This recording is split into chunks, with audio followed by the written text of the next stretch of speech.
आज हम लोग बात करते हैं कि धारणा की पावर क्या होती है, थॉट्स की क्या पावर होती है और ये फीलिंग्स की क्या पावर होती है। क्योंकि हम जानते हैं कि हमारे जो मन का जो हमारा स्ट्रॉन्गेस्ट माइंड है, जो उसका रूल है वो ये है कि किसी चीज़ को एक्सेप्ट करना।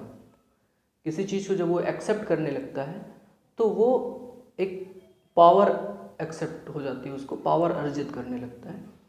सो इसको तो हम थोड़ा एक साइंटिफिक फैक्ट की तरह देखते हैं। एंशियंट स्क्रिप्चर्स में क्या लिखा हुआ है इसके बारे में, मॉडर्न साइंस इसके बारे में क्या कहता है और जो साइकोलॉजिस्ट है वो इसके बारे में क्या बोलते हैं।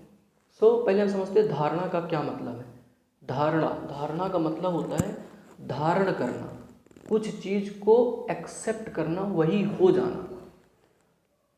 तो जैसे कॉन्शसनेस है, कॉन्शसनेस का कोई आकार नहीं, वो शून्य जैसा है, उसका कोई रूप रंग स्पेस नहीं है, फिर भी कॉन्शसनेस ने शरीर को धारण किया है। वो चाहे तो आउट ऑफ बॉडी भी जा सकती है। तो इसी तरह धारणा का मतलब होता है जो नहीं है और वो सब कुछ है। मतलब जो नहीं है उसी के पास ये पावर हो सकती है सब कुछ होने की,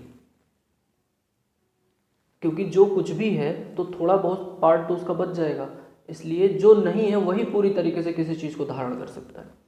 और हम जानते हैं कि हमारी कॉन्शसनेस जो होती है, चेतना, वो एक्चुअल में उसको कोई डिफाइन नहीं कर सकता, उसको सिर्फ एक्सपीरियंस किया जा सकता है और वो यूनिवर्सल कॉन्शसनेस का पार्ट है। तो वो एक तरीके से आप बोल सकते हैं कि वो है नहीं, फिर भी वो सब कुछ है। धारणा का मतलब होता है कुछ भी धारण करना, कुछ भी एक्सेप्ट करना। जैसे आप कठोपनिषद पढ़ेंगे या अध्यात्म उपनिषद पढ़ेंगे या अष्टावक्र गीता पढ़ेंगे या आप मॉडर्न साइंस में देखें तो डॉक्टर ब्रूस लिप्टन को पढ़ेंगे या आप पढ़ेंगे डॉक्टर मर्फी को पढ़ेंगे या क्वांटम फिजिक्स भी यही बोलता है कि जो यहाँ क्वांटम फिजिक्स के अकॉर्डिंग एक चीज़ है भी और नहीं भी है।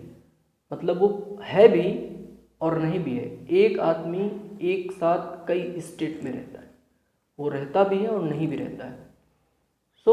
एट द लास्ट यही होता है कि कॉन्शसनेस की अगर आप बात करें तो वो एक ऐसी चीज़ है जो कुछ भी धारण कर सकती है, कुछ भी यूनिवर्सल एनर्जी के साथ अपने आप को कनेक्ट करके यूनिवर्सल एनर्जी का यूज़ कर सकती है।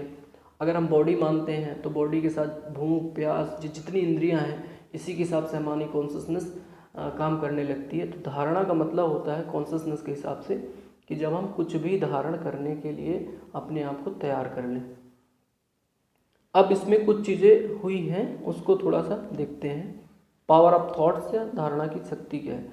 उल्फ मैसिन नाम का एक आदमी था, एक जर्मनी की एक ट्रेन में वो सफ़र कर रहा था। उसके पास पैसे नहीं थे, उसने टिकट नहीं लिया था। वो जो बर्थ सीट होती है उसके नीचे छुपा था। उसको खुद भी नहीं मालूम था कि उसके पास बहुत ज़्यादा साइकिक पावर है। अचानक से एक टिकट कलेक्टर आता है, उससे पूछता है कि नीचे आप छुपे हो, आपका टिकट कहाँ है। वो इतना डरा हुआ होता है, उसने अपनी पूरी ऊर्जा को, एनर्जी को कंसंट्रेट करके एक कागज़ उठाया, वहीं पे पड़ा हुआ था, और उसको बस उसने महसूस किया, उसको पूरी तरीके से उसने माना कि ये कागज़ इस टिकट कलेक्टर को टिकट दिख जाए। और ऐसा ही हुआ। वो टिकट कलेक्टर को देता है कागज़, तो वो हैरान हो जाता है टिकट कलेक्टर कि जब आपके पास टिकट है तो आप बर्थ के नीचे क्यों छुपे हुए हो। मतलब कि वो कागज़ भी उसको टिकट जैसा दिखाई दिया। फिर ये चीज़ वो यूज़ करने लगा अपनी धारणा की शक्ति को, वो मैजिक जैसा एक शो करने लगा। सेकेंड वर्ल्ड वार की बात है तो उसके बहुत सारे चर्चे होने लगे। जो स्टालिन था, रूस का जो वहाँ का प्रेसिडेंट था, सबसे ज़्यादा पावरफुल आदमी था उस समय का, उसने इसको बुलाया और वो चाहता था कि ये क्या ऐसा हो सकता है। तो उसने मैसिन को बोला, उल्फ मैसिन को, कि ये चीज़ तो मुझे प्रूव करके दिखाओ। तो उसने कहा, स्टालिन ने मैसिन को, कि आप बैंक में जाके 1,00,000 रूबल लेके आओ। तो वो गया बैंक में और एक कागज़ उठाया और उसको सिर्फ धारणा करके बोला कि ये बैंक मैनेजर को चेक दिख जाए। और ऐसा ही हुआ, बैंक मैनेजर उसको चेक के रूप में दिखता है और 1,00,000 रूबल देता है। फिर वो मैसिन आके स्टालिन को देता है। स्टालिन हैरान हो जाता है कि ऐसे कैसे हो सकता है।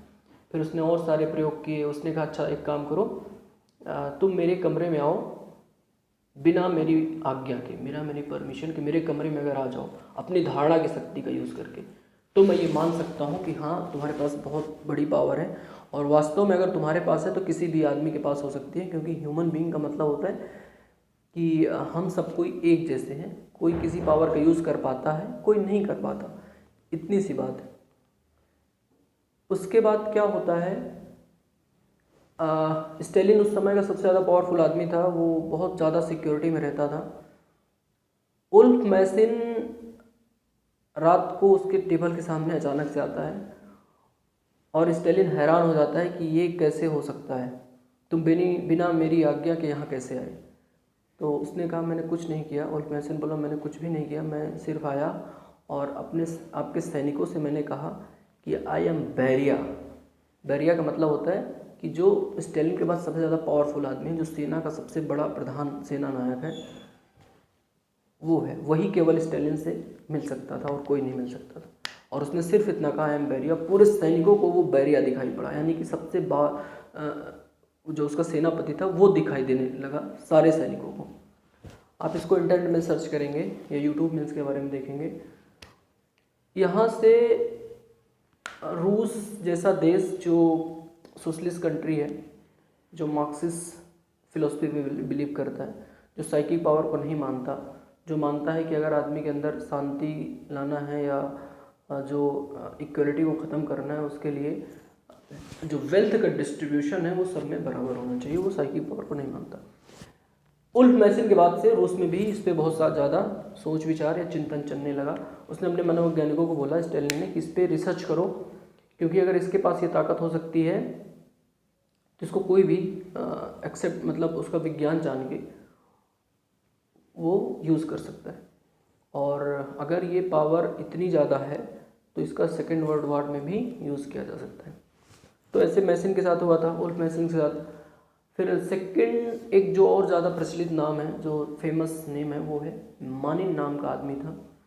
मानिन नाम एक मनोवैज्ञानिक था। वो क्या करता था, वो अगर किसी भी आदमी के पीछे जाके वो बोल देता था कि आपके गर्दन में कीड़ा चढ़ रहा है, जल्दी से खुजली करना है, इचिंग करना है। किसी भी आदमी पीछे ऐसे जाके बस महसूस करता था, वो आदमी को ऐसा लगता था सही में कीड़ा चढ़ रहा है। तो ये क्या था। बाद में मानिन बहुत ज़्यादा फेमस हुआ और उसके 98% एक्यूरेसी थी, 98% एक्यूरेसी के साथ वो करता था। बाद में इस पर जब रिसर्च हुआ तो पाया गया कि एक्चुअल में हमारे मस्तिष्क का, जो ब्रेन का अलग अलग हिस्सा है, वो अलग अलग चीज़ों के लिए रिस्पॉन्सिबल है। जैसे आपने देखा होगा कि जब आप पे बहुत ज़्यादा थॉट्स चलते हैं, विचार चलते हैं, तो यहाँ पे चलते हैं, प्री फ्रंटल कॉर्टेक्स में चलते हैं यहाँ पे। और जब कोई अच्छा थॉट्स आता है, कोई शुभ काम आप करते हैं, जन कल्याण के लिए कोई काम करते हैं या शुभ चिंतन आप करते हैं, अच्छी अच्छी चीज़ें के लिए अगर आप सोचते हैं, तो आपका ये हिस्सा नहीं चलता, आपके बैक का हिस्सा चलता है, पीछे का हिस्सा। और ये भी मनोवैज्ञानिक रूप से या साइंटिफिकली प्रूव्ड हो चुका है कि हमारा जो मस्तिष्क है, ब्रेन है, वो 4 टाइम्स ज़्यादा पावरफुल है पीछे वाला मस्तिष्क रादर देन कि वो फ्रंट वाले मस्तिष्क से। इसलिए आदमी बहुत सारी चीज़ें सोचता रहता है, फिर भी वो जल्दी नहीं ट्रू होती, क्योंकि सोच विचार, एंजाइटी, फियर, डिप्रेशन, ये सारी जितनी साइकिक प्रॉब्लम है वो यहाँ की है, पीछे की नहीं है। तो इसलिए अगर इसको बहुत अच्छे से कोई समझे तो किसी के डिप्रेशन को वो बहुत जल्दी ट्रीट कर सकता है, उसके एंजाइटी को ट्रीट कर सकता है, फियर को ट्रीट कर सकता है, क्योंकि ये सब साइकिक प्रॉब्लम है। जितनी भी साइकिक प्रॉब्लम है वो साइकिक पावर का यूज़ करके ही ठीक की जा सकती हैं। ठीक है, तो ये था मानिन के लिए। एक और घटना थी, ये यूरोप की थी। निल्या नाम की एक महिला थी, एक लेडी थी। वो टेलीकाइनेसिस में बहुत माहिर थी। वो 4 फीट तक किसी भी मेज को सिर्फ देख के और धारणा की शक्ति से मूव कर देती थी। टेलीकाइनेसिस में क्या होता है कि अगर आप, ये मार्कर है तो आप इसको देख के भी मूव करा सकते हैं, सिर्फ एनर्जी से देखेंगे। और आप जानते हैं हमारे चारों तरफ एक इलेक्ट्रोमैग्नेटिक फील्ड होती है जिसे हम ऑरा बोलते हैं। वो ऑरा इधर मूव करने लगता है और इस एनर्जी से कनेक्ट होकर इसको मूव कर देता है। ऐसे क्लास में भी बच्चों ने किया है कि किसी ने चम्मच को बेंड कर दिया है, किसी ने बहुत हल्की चीज़ को या जो कॉटन है उसको देख के मूव किया है, ऐसे छोटे कागज़ के टुकड़े को मूव किया है। तो ये क्लास में भी बच्चों ने किया है। तो एक्चुअल में वो अपनी धारणा की शक्ति का यूज़ कर रहे हैं। बाद में ये भी प्रूव हुआ कि हर आदमी का मस्तिष्क थोड़ा अलग अलग तरीके से काम करता है। किसी का बहुत एक्टिव है तो वो 50 गुना ज़्यादा स्ट्रॉन्गर होता है उसका बैक साइड का जो मस्तिष्क है। योग विज्ञान हमेशा से ये मानता था कि आदमी के अंदर ऐसी पावर है, इसीलिए योग विज्ञान ने कहा था कि जब आदमी अगर अपनी इंटेलिजेंस का यूज़ करना चाहता है तो उसको ये नहीं मानना चाहिए कि वो केवल ये है, इतना बॉडी है या ये सिर्फ माइंड है, वो यूनिवर्स का पार्ट है। इतनी धारणा से ही वो अपने यूनिवर्स की एनर्जी को यूज़ करने लगता है और फिर यूनिवर्स में जो भी है, क्योंकि यूनिवर्स भी चीज़ों को रिकॉर्ड करता है, जैसे मैं बोल रहा हूँ तो ऐसा नहीं केवल ये फ़ोन रिकॉर्ड कर रहा है, ये यूनिवर्स में भी जो ग्रुप्स बने होते हैं ये भी रिकॉर्ड करते हैं, जैसे क्लाउड कंप्यूटिंग वगैरह में होता है। सो सब कुछ रिकॉर्डिंग होती है, ये योग विज्ञान का मानना था। तो उन्होंने थर्ड आई की कल्पना की थी और कल्पना का मतलब वो एक रियलिटी थी कि अगर यहाँ थर्ड आई पे ध्यान करके और आप अपने मस्तिष्क के और हिस्से को भी एक्टिव कर सकते हैं।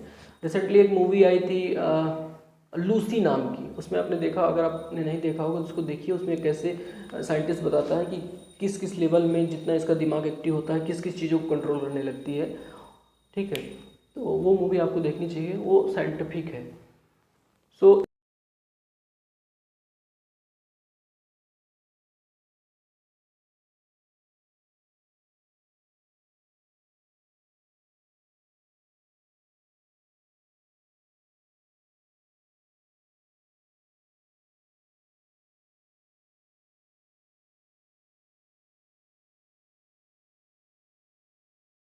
इस तरीके से हमने देखा कि कैसे धारणा की शक्ति काम करती है।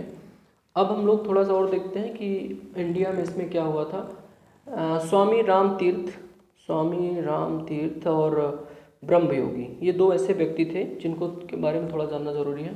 ब्रह्म योगी नाम के एक व्यक्ति थे साउथ के, वो क्या करते थे, बॉम्बे मेडिकल कॉलेज और में बहुत बार उन्होंने सैकड़ों यूनिवर्सिटी में इसका प्रयोग दिखाया।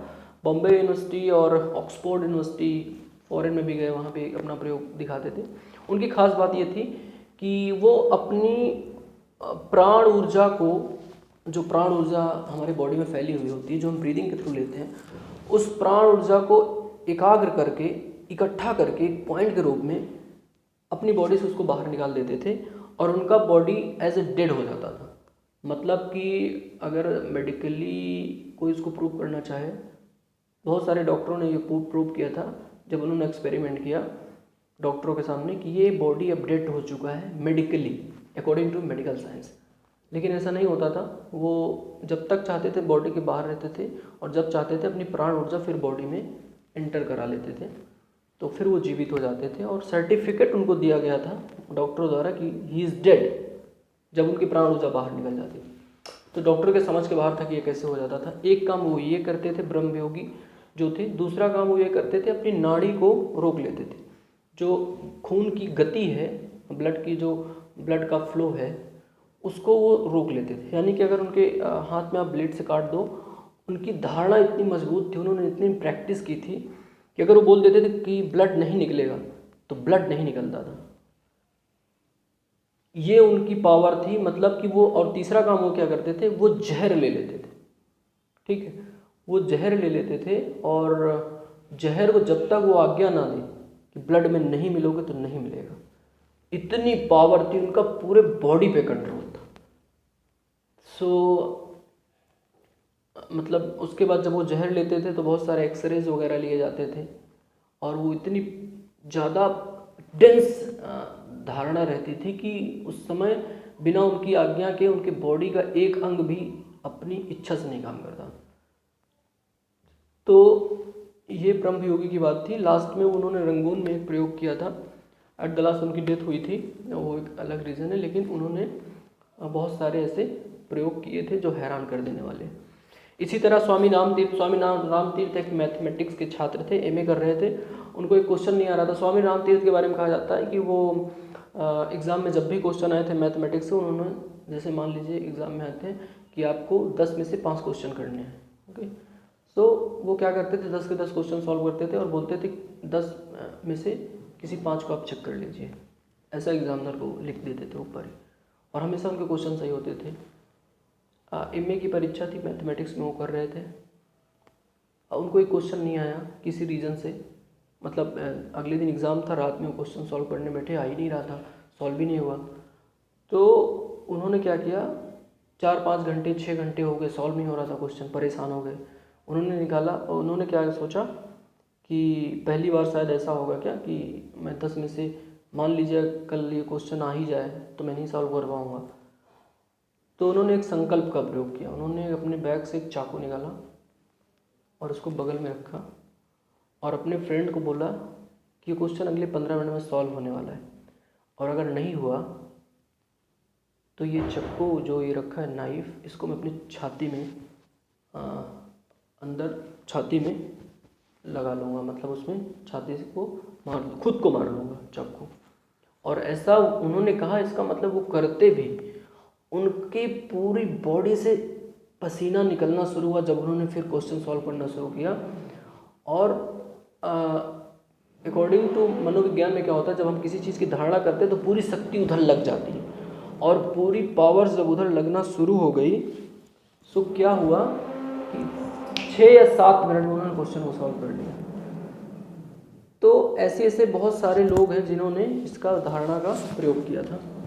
भगवान महावीर स्वामी ने भी इसके बारे में जाना बहुत डीपली, उन्होंने इसकी पावर्स को समझा, इसलिए उन्होंने कहा कि एक्चुअल में हम केवल अपनी धारणा से प्रभावित नहीं होते, बल्कि आसपास क्या कौन सोच रहा है उससे भी हम प्रभावित होते हैं, क्योंकि at the last we are human being and we are connected. Subconscious mind हमारा एक होता है कलेक्टिव सबकॉन्शियस माइंड, जिसके अनुसार हम एक दूसरे से कनेक्ट होते हैं। जैसे एक वेब होता है ना, इंटरनेट नेटवर्किंग साइट होती है, नेटवर्क का मतलब होता है एक दूसरे से जुड़ा हुआ। ठीक इसी तरीके से हमारा जो सबकॉन्शियस माइंड है, मतलब जो सोचते विचारते हैं, ये तो सबका इंडिविजुअल है, इसके जो निचले वाला तल है वो सबका एक होता है। तो अगर कोई बहुत प्रगाढ़ता से कोई भी भावना करता है, अच्छी या बुरी, वो दूसरे आदमी भी उसको पकड़ना शुरू कर देते हैं। पकड़ने का मतलब अनकॉन्शियस उनके माइंड में आने लगता है ना। कई बार ऐसा होता है अकॉर्डिंग टू मनोविज्ञान साइकोलॉजी कि आप कई बार आपको गुस्सा आया होता है, लेकिन वो आपका गुस्सा नहीं होता, वो किसी का गुस्सा आपको ट्रांसफ़र हो जाता है। इसीलिए कहते हैं कि जो चीज़ आप जिस भावना में होते हो वही चीज़ आप दिन भर अट्रैक्ट करते रहते हैं, क्योंकि उसी तरीके की वाइब्रेशन आप एक्सेप्ट करते हैं, दूसरों से भी एक्सेप्ट करते हैं, केवल अपने से नहीं।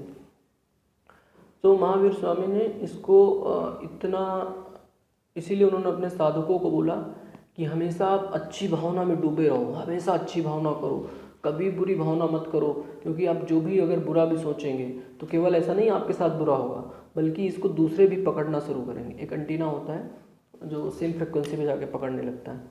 तो ऐसे हम कनेक्टेड हैं। तो हो सकता है कि आप चल रहे हो रास्ते में और आपको चोरी का ख्याल है, तो बगल में कोई निकल रहा है जो चोर प्रवृत्ति का है, हालांकि वो ठीक तरीके से जा रहा था, और उसको ये सब चीज़ें पकड़ लेंगी तुरंत, क्योंकि वो उसके लिए एक्सेप्टेबल है, रिसेप्टर बन चुका है वो, और वो जाके कहीं चोरी कर ले, कोई इसी तरह हत्या कर सकता है। और अभी तक अदालतों में ये प्रूव हो चुका है कि कई बार लोगों ने बोला है कि मैंने हत्या नहीं की, जबकि उन्होंने की, तो ये जो धारणा थी वो कहीं और से आई थी। तो अगर आपको कोई चीज़ परेशानी है तो कई बार आप ये भी समझिए कि आपकी गुस्सा आपका नहीं होता, वो दूसरे से ट्रांसफ़र हुआ होता है, और इसलिए आपको ट्रांसफ़र हो जाता है क्योंकि आप रिसेप्टर की तरह हैं। इसलिए कोई सुबह से शाम तक अगर सिर्फ अच्छी अच्छी भावना करे तो हमारे चारों तरफ एक इलेक्ट्रोमैग्नेटिक फील्ड होता है, वो उसको एक्सेप्ट कर लेता है। तो अगर आप अच्छी भावना करते हैं तो बुरी भावनाएं आपको नहीं इंटर कर सकती, क्योंकि आपका इलेक्ट्रोमैग्नेटिक फील्ड जो है उसको बैरियर की तरह रोक देता है। ये ऑरा का एक बहुत अच्छा विज्ञान था, अभी भी इस पर बहुत सारे रिसर्च हो रहे हैं, जैसे क्रिलियन फोटोग्राफी है, इस पर काम कर रहे हैं, हालांकि वो एक डिफरेंट मैटर है। सो हमने इसको पूरे तरीके से देखा कि धारणा का क्या महत्व है। ठीक है, अब इसमें करना क्या है, जैसे आपने देखा है कि बच्चे जो बहुत किसी चीज़ को पहली बार में मान लेते हैं, सरल चित्त का मतलब होता है ऐसे बच्चे जो किसी चीज़ को बस आप बोलो और एक्सेप्ट कर लेते हैं कि हाँ ऐसा ही हो रहा है, अगर आप बोल रहे हो तो ठीक ही है। सो वो आराम से ये सब कर लेते हैं, क्योंकि सरल चित्त का मतलब होता है बहुत जल्दी किसी चीज़ को धारण कर लेते हैं, मान लेते हैं, एक्सेप्ट कर लेते हैं। But once you become so logical, so it is very difficult to understand something. तो जब भी आप किसी चीज़ को समझें, पहले उसका विज्ञान समझें, उसके बाद एक्सेप्ट कर लें। किसी भी पर्सन को जो डिप्रेशन में है, उसको विदिन 1 डेज बाहर निकाला जा सकता है साइकिक जो टेक्निक्स है उसका यूज़ करके। सो इसी तरीके से हमने देखा कि बहुत सारे धारणा की शक्ति का सबसे ज़्यादा प्रयोग एक और साधक है, रामकृष्ण परमहंस ने यूज़ किया था। उन्होंने क्या किया था, उन्होंने साधना की थी। साधना में क्या किया था, डिफरेंट संप्रदाय की उन्होंने साधना की। तो जब उन्होंने सखी संप्रदाय की साधना की, सखी संप्रदाय का मानना था कि हम स्त्री हैं, जितने पुरुष स्त्री सब उसमें सब अपने आप को स्त्री मानते हैं, और भगवान कृष्ण वो पुरुष हैं, वो केवल एक मात्र पुरुष है, बाकी सब गोपियाँ हैं, स्त्री हैं। ये साधक उनको जो उस संप्रदाय से जुड़ते हैं साधक, वो अपने आप को ऐसा मानते हैं। तो रामकृष्ण परमहंस जी भी ऐसा मानने लगे जब वो साधना करने लगे सखी संप्रदाय की। तो धीरे धीरे देखा गया कि ये, क्योंकि रामकृष्ण परमहंस एक पुरुष थे, उनमें स्त्री का गुण आना शुरू हो गया, आवाज़ उनकी बदलने गई, उनके स्तन उभर आए, और धीरे धीरे यहाँ तक हो गया कि उनकी चाल बदल गई।